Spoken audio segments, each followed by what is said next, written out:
back in 2010, the Supreme Court ruled that political action committees, outside groups, they can raise and spend as much money as they want and advertise in an election.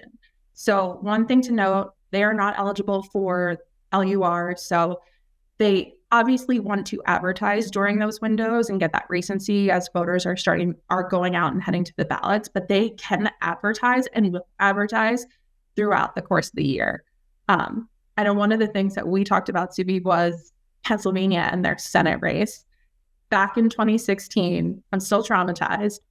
Pat Toomey and Katie McGinty had the most expensive Senate race in U.S. history. And those outside groups were a large part of that because it was a very tightly contested race, one that had implications nationally.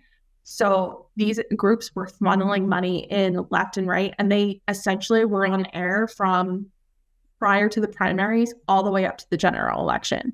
So like I said, most expensive ad race in history, record broken by the Oz and Fetterman race that happened in 2022.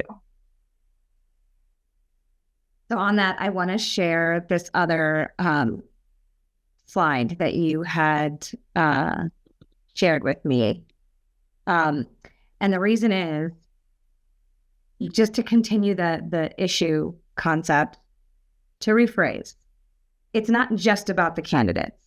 There are so many outside parties with topics that mean something to them that latch on to the political rodeo, if you will, because of the dialogue that it's creating around their issues, thereby buying up a lot of that space.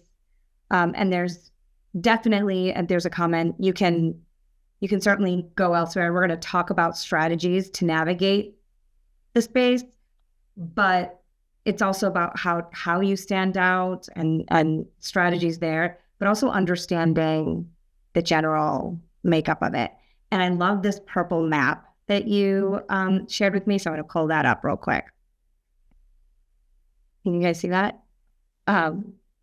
It's just, I think it's so fascinating to me for us to talk about. Yeah. So it used to come down to a few key states, in terms of elections. And I think the lines were very much more definitively red or blue. And what this chart is telling us that's really not the case anymore. We are very polarized as a country. So you're seeing much more shades of purple across these states. And there is so much more at stake and up for grabs. The Senate and House races, for example, those bodies of government